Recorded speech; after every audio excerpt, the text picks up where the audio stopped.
Okay, మన BTR academy summer camp 2025 ఇంగ్లీష్లో parts of స్పీచ్లోని ఫిఫ్త్ టైప్ వచ్చేసి అడ్వర్బ్.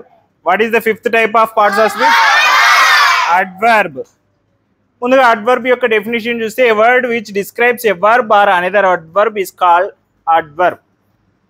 యాడ్జెక్టివ్ గురించి తెలుసుకున్నారు కదా, ఏ వర్డ్ అయితే నౌన్ని లేదా ప్రనౌన్ని డిస్క్రైబ్ చేస్తుందో దాన్ని యాడ్జెక్టివ్ అని చెప్పినాం. Quality, quantity, shape, size, colour ఇట్లా ఏ రకంగానైనా కూడా డిస్క్రైబ్ చేస్తే దాన్ని యాడ్జెక్టివ్ అన్నాం. అదేవిధంగా ఏ వర్డ్ అయితే ఒక వర్బ్ని కానీ ఇంకొక అడ్వర్బ్ని కానీ డిస్క్రైబ్ చేస్తుందో దాన్నే అడ్వర్బ్ అని చెప్పి అంటాం. Firstly what is verb? Action words are called verbs. ఏవైతే పనిని తెలుపుతాయో వాటినే వర్బ్స్ అని చెప్పి అంటాం. సో పనిని డిస్క్రైబ్ చేసేటువంటి వాటినే అడ్వర్బ్ అని చెప్పి అంటాం. సో ఆ పని ఎలా జరుగుతుంది, ఎప్పుడు జరుగుతుంది, ఎందుకు జరుగుతుంది, ఎక్కడ జరుగుతుంది ఇలా చెప్పేటువంటి వాటినే అడ్వర్బ్స్ అని అంటారు. అడ్వర్బ్స్లో కూడా 5 మెయిన్ టైప్స్ అయితే ఉన్నాయి. అడ్వర్బ్స్లో 5 మెయిన్ టైప్స్ అయితే ఉన్నాయి. First one is adverbs of manner, adverbs of time, adverbs of place, adverbs of frequency, adverbs of degree. So పని ఎక్కడ జరుగుతుంది, ఎలా జరుగుతుంది, ఎంతకు జరుగుతుంది, ఎక్కడ జరుగుతుంది, ఎలా జరుగుతుంది అనేటువంటి వాటిని చెప్పేటివే ఈ 5 టైప్స్. ఫస్ట్గా అడ్వర్బ్స్ ఆఫ్ టైం చూడండి. వెన్ సంథింగ్ హ్యాపెన్, ఒక పని ఎప్పుడు జరిగింది అని చెప్పేటువంటివే అడ్వర్బ్స్ ఆఫ్ టైం. పనిని డిస్క్రైబ్ చేసేటివే అడ్వర్బ్స్. అందులో ఒక పని ఎప్పుడు జరిగిందని చెప్పేదే సంథింగ్ హ్యాపెన్, ఒక పని ఎలా జరిగిందని చెప్పేదే అడ్వర్బ్స్ ఆఫ్ మేనర్. ఒక పని ఎలా జరిగిందని చెప్పేదే అడ్వర్బ్స్ ఆఫ్ మేనర్. అందులో అండి స్లోలీ, ఒక పని స్లోలీగా జరిగిందా, క్విక్లీగా జరిగిందా, నీట్లీగా జరిగిందా, సాడ్లీగా జరిగిందా. ఎగ్జాంపుల్ చెప్పుకోవచ్చు. I right my notes quickly, నేను నా నోట్స్ని వేగంగా రాసుకున్నాను, త్వరగా రాసుకున్నాను అని చెప్పి చెప్పొచ్చు. I wrote my notes quickly, నేను నా నోట్స్ని త్వరగా రాసేసుకున్నాను. సో పని ఎలా జరిగింది? త్వరగా జరిగింది, అవునా? నిదానంగా జరుగుతుంది, త్వరగా జరుగుతుంది, వేగంగా జరుగుతుంది, బాధగా జరుగుతుంది, సంతోషంగా జరుగుతుంది. I celebrated my birthday party happily, నేను ఆ బర్త్డే పార్టీ చేసుకున్నా, ఎలా చేసుకున్నా? హ్యాపీలీ, సంతోషంగా చేసుకున్నాను. సో ఒక పని ఎలా జరిగిందని చెప్పేది adverbs of manner. Next adverbs of time. Simple ఇది. వెన్ సంథింగ్ హ్యాపెన్, ఒక పని ఎప్పుడు జరిగిందని చెప్పేది అడ్వర్బ్స్ ఆఫ్ టైం. ఎప్పుడు జరిగిండొచ్చు? నౌ, ఇప్పుడే జరుగుతుంది. లాటర్, తర్వాత జరుగుతుంది. ఎస్టర్డే, నిన్న జరిగింది. టుడే, ఈరోజు జరుగుతుంది. టుమారో, రేపు జరుగుతుంది. ఇలా ఒక పని ఏ సమయంలో జరిగిందని చెప్పేదే adverbs of time. For example, I am teaching grammar now, I am teaching grammar now. So అక్కడ నౌ అనేది ఏం చెప్తుంది? నేను గ్రామర్ టీచ్ చేస్తున్నాను. ఎప్పుడు టీచ్ చేస్తున్నా? ఇప్పుడు. సో నౌ అనేది అడ్వర్బ్స్ ఆఫ్ టైం. నెక్స్ట్ చూడండి, అడ్వర్బ్స్ ఆఫ్ ప్లేస్. ఒక పని ఎక్కడ జరుగుతుంది అని చెప్పేది adverbs of place. Where something happen, ఎక్కడ జరిగింది, ఎక్కడ జరుగుతుంది, ఎక్కడ జరగబోతుంది అని చెప్పేది. Here, there, everywhere, near by. Here అంటే ఇక్కడ, దేర్ అంటే ఎక్కడ, ఎవ్రీవేర్ అంటే ప్రతి చోట, నియర్ బై అంటే దగ్గరలో. India celebrates independence day everywhere. భారతదేశము స్వాతంత్ర దినోత్సవాన్ని ప్రతి చోట సెలబ్రేట్ చేసుకుంటుంది, అవునా? ప్రతి ఊరిలో, ప్రతి వాడలో, ప్రతి గ్రామంలో జరుపుకుంటారు. సో ఎవ్రీవేర్ అంటే ప్రతి చోట. హియర్ అంటే ఇక్కడ, దేర్ అంటే అక్కడ. సో ఇక్కడ ఒక పని ఎక్కడ జరిగిందని చెప్పేదే అడ్వర్బ్స్ ఆఫ్ ప్లేస్. నెక్స్ట్ అండి adverbs of frequency. How often something happen, ఒక పని తరచుగా, ఆఫెన్ అంటే తరచుగా ఎప్పుడెప్పుడు జరుగుతుంది అని చెప్పేది అడ్వర్బ్స్ ఆఫ్ ఫ్రీక్వెన్సీ. ఆల్వేస్, ఒక పని ఎప్పుడూ జరుగుతుంది. ఐ ఆల్వేస్ డ్రింక్ టీ, నేను ఎప్పుడు టీనే తాగుతా. నేను టీ తాగుతా, ఎప్పుడు తాగుతా? ఎప్పుడు టీనే తాగుతా అని చెప్పి చెప్తున్నాం. ఆల్వేస్. ఆఫెన్. ఆఫెన్ అంటే మళ్ళీ తరచుగానే అర్థం. I often go to Kurnool. నేను తరచుగా కర్నూలుకి వెళ్తూ ఉంటాను. తర్వాత రేర్లీ.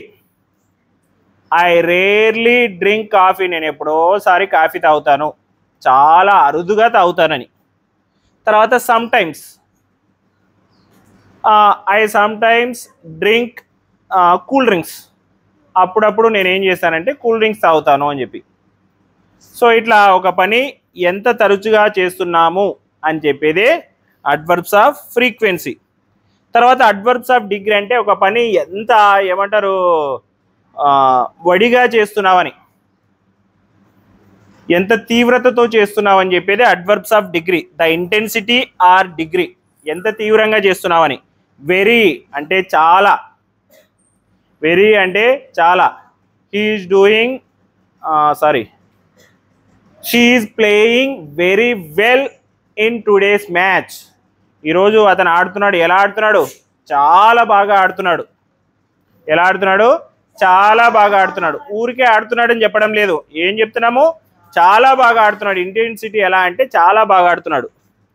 తర్వాత ఇంకెక్కడ ఉంది? టూ అంటే టూ అనేది కూడా చాలా అని చెప్పి వస్తుంది. ఆల్మోస్ట్ అంటే దాదాపుగా. He almost got 600 marks in 10th class. 600 దాదాపుగా తెచ్చుకున్నాడు. ఇంకా 1-2 మార్కులే తక్కువ వచ్చినాయి. సో అంత కష్టపడినాడు అని చెప్పి. తర్వాత క్వైట్.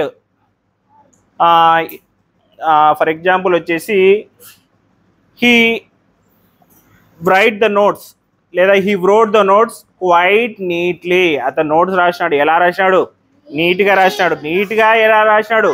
చాలా నీట్గా రాసినాడు అని చెప్పి. ఓకే. సో అట్లా దాని యొక్క ఇంటెన్సిటీ, తీవ్రతని గురించి చెప్పేదే అడ్వర్బ్స్ ఆఫ్ డిగ్రీ. తర్వాత ఎనఫ్ అంటే సరిపడినంత అని.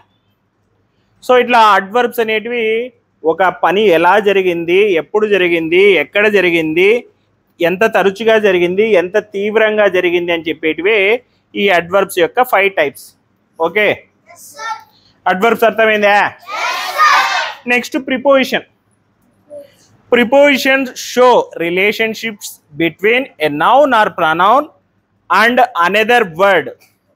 ఒక సెంటెన్స్లో నౌన్ లేదా ప్రనౌన్కి అదే సెంటెన్స్లో వేరే వర్డ్స్కి మధ్యలో ఉన్నటువంటి రిలేషన్షిప్స్ని తెలిపేటివే ప్రిపోజిషన్స్. ఓకేనా? ఒక సెంటెన్స్లో ఒక నౌన్ లేదా ప్రనౌన్కి, నౌన్ అంటే నామవాచకం, ప్రనౌన్ అంటే సర్వనామం. Noun is a naming word, pronoun we use instead of noun. So ఒక సెంటెన్స్లో నౌన్ ఆర్ ప్రనౌన్కి మరియు ఆ సెంటెన్స్లో ఉండే ఇంకొక వర్డ్కి మధ్యలో ఉండే రిలేషన్షిప్స్ని తెలియజేసేదే preposition. Often showing direction, location, time or introducing an object. ఒక నౌన్కి లేదా ప్రనౌన్కి మరియు ఆ సెంటెన్స్లో ఉండే వర్డ్కి మధ్యలో ఉండే రిలేషన్షిప్తో పాటు కొన్నిసార్లు డైరెక్షన్స్ని గురించి కూడా ప్రిపోజిషన్ చెప్తుంది. దాంతోపాటు లొకేషన్, డైరెక్షన్ అంటే దిక్కుల గురించి చెప్తుంది. ఓకే. తర్వాత లొకేషన్ అంటే ప్రదేశాల గురించి చెప్తుంది. తర్వాత టైం అంటే సమయాన్ని గురించి చెప్తుంది. ఇంట్రొడ్యూసింగ్ అన్ ఆబ్జెక్ట్ అంటే ఏదైనా ఒక విషయాన్ని గురించి ఇంట్రడ్యూస్ చేస్తుంది. సో ఈ ప్రిపోజిషన్లో కూడా మెయిన్గా 5 టైప్స్ అయితే ఉన్నాయి. ముందుగా preposition of place or location. ప్రిపోజిషన్ని ఎక్కువగా మనం దీనికోసం ఉపయోగిస్తుంటాం, ప్లేసు అండ్ టైం కోసం. ప్లేస్ ఆర్ లొకేషన్ చెప్పడం కోసం ఏమేమి ఉన్నాయి? In, on, at, under, over, between, చాలా ఉన్నాయి. ఇంకా ప్రిపోజిషన్ ఆఫ్ లొకేషన్ ఆర్ ప్లేస్లో ఎగ్జాంపుల్ రాసిన చూడండి. The cat is under the table. Cat వచ్చేసి ఎక్కడ ఉందంట? ఆ టేబుల్ కింద ఉందంట. సో ఇక్కడ లొకేషన్ని, ప్లేస్ని చెప్తున్నాం. ద క్యాట్ అనేది ఒక నౌను. ఆ నౌన్ ఎక్కడుందంట? ఆ టేబుల్ కింద ఉంది అంట. సో క్యాట్కి టేబుల్కి మధ్యలో ఉన్న రిలేషన్ ఏమంటే క్యాట్ వచ్చేసి టేబుల్ కింద ఉంది. ప్రిపోజిషన్ ఆఫ్ టైం, టైంని చెప్పడానికి కోసం కూడా ప్రిపోజిషన్ ఉపయోగిస్తాం.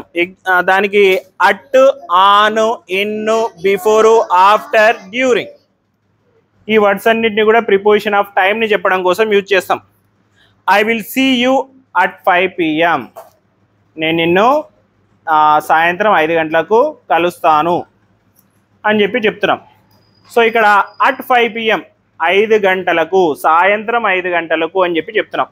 సో ఇక్కడ ప్రిపోజిషన్ దేని చెప్తుంది? టైంని చెప్తుంది. I will write my exam at 10 AM. నేను నా ఎగ్జామ్ రాస్తాను 10 గంటలకి. సో అక్కడ కూడా అట్ అనేది సమయాన్ని చెప్తుంది.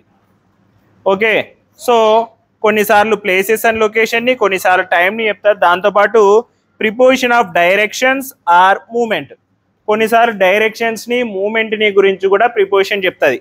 వాటికి example prepositions to, into, on to, from, out of, ఇవన్నీ కూడా డైరెక్షన్ గురించి చెప్తాయి. చూడండి, she walked in to the room. ఆమె నడిచిందంట. ఎక్కడికి నడిచింది? రూమ్ లోపలి వైపుకు నడిచింది. డైరెక్షన్ ఎలా ఉంది? రూమ్ లోపలి వైపుకు ఉంది. రూమ్ లోపలి వైపుకు నడిచింది. సో డైరెక్షన్ని, మూమెంట్ని కూడా ప్రిపోజిషన్స్ అనేటివి చెప్తాయి. Preposition of cause, reason or purpose, కొన్నిసార్లు ప్రిపోజిషన్స్ని ఏదైనా ఒక కారణం, కాజ్ అన్నా, రీజన్ అన్నా, పర్పస్ అన్నా, ఒక కారణం కోసం కూడా, ఒక కారణాన్ని చెప్పడం కోసం కూడా యూజ్ చేస్తాం. ఏంటి? Because of, due to, for, owing to. The match was cancelled because of rain. మొన్న ఒక 2 days బ్యాక్ ఒక మ్యాచ్ క్యాన్సిల్ అయింది రాత్రి, అవునా? పంజాబ్ వర్సెస్ కేకేఆర్లే, Punjab versus KKR match. The match was cancelled because of rain. మీరు అక్కడ చూస్తే కూడా స్క్రోలింగ్లో వస్తుంటుంది, the match was abandoned due to rain అని చెప్పి ఇచ్చింటారు. చూసినారా ఎప్పుడన్నా? The match was abandoned due to rain అని చెప్పి. మ్యాచ్ వచ్చేసి అబాండెడ్ అంటే క్యాన్సిల్ అయిపోయింది, డ్యూ టు రెయిన్ అంటే వర్షం కారణంగా అని చెప్పి. అక్కడ డ్యూ టు అనేది కూడా ఏంటంటే ప్రిపోజిషన్ ఆఫ్ రీజన్. అక్కడ ఆ కారణం చేత ఈ పని జరిగింది. అక్కడ పని జరిగినది? క్యాన్సిల్ అయిపోవడం. క్యాన్సిల్ అయిపోవడమే అక్కడ జరిగినటువంటి పని. డ్యూ టు రెయిన్, వర్షం కారణంగా మ్యాచ్ ఆగిపోయింది అని చెప్తున్నాం. తర్వాత preposition of manner, instrument, agent. ఇక్కడ ప్రిపోజిషన్ ఆఫ్ అంటే ఇక్కడ పైన ఎలా చెప్పినామో ఇక్కడ కూడా అదే. ఆ విషయం పరంగా, దాని పరంగా ఈ ప్రిపోజిషన్ అనేది ఉపయోగిస్తామని. దేని పరంగా అంటే by, with, on, about. He cut the paper with scissors. So అతను పేపర్ని కట్ చేస్తున్నాడంట. దేనిని ఉపయోగించి కట్ చేస్తున్నాడు? సిజర్. ఇక్కడ ఏజెంట్ ఆర్ ఇన్స్ట్రుమెంట్ వచ్చేసి సిజర్. కట్ చేయడం అనేది మేనర్. అతను ఇలా కట్ చేయొచ్చు, అవునా? ఈ cut the paper into pieces, పీసెస్గా కట్ చేయొచ్చు. కానీ అతను ఏ మేనర్లో కట్ చేస్తున్నాడు? ఒక సిజర్ని తీసుకొని స్ట్రైట్గా కట్ చేస్తున్నాడు అని చెప్తున్నాం. సో ఇలా ఇన్స్ట్రుమెంట్స్ని చెప్పడం కోసం కూడా ప్రిపోజిషన్ అనే దాన్ని యూజ్ చేస్తాం. సో ఈరోజు పార్ట్స్ ఆఫ్ స్పీచ్లో అడ్వర్బ్ అండ్ ప్రిపోజిషన్కి సంబంధించి డెఫినేషన్స్, వాటిలో ఉన్నటువంటి టైప్స్, ఆ టైప్స్ని ఎందుకు ఉపయోగిస్తాము, వాటికి ఎగ్జాంపుల్స్, ఎగ్జాంపుల్ సెంటెన్సెస్ కూడా తెలుసుకున్నారు. అడ్వర్బ్ అంటే సింపుల్గా ఏమి? Which describes a or another adverb. Preposition అంటే shows relationships between noun or pronoun with another word in a sentence. So adverb and preposition వాటి డెఫినేషన్స్, టైప్స్ అర్థమైనాయా? ఓకే.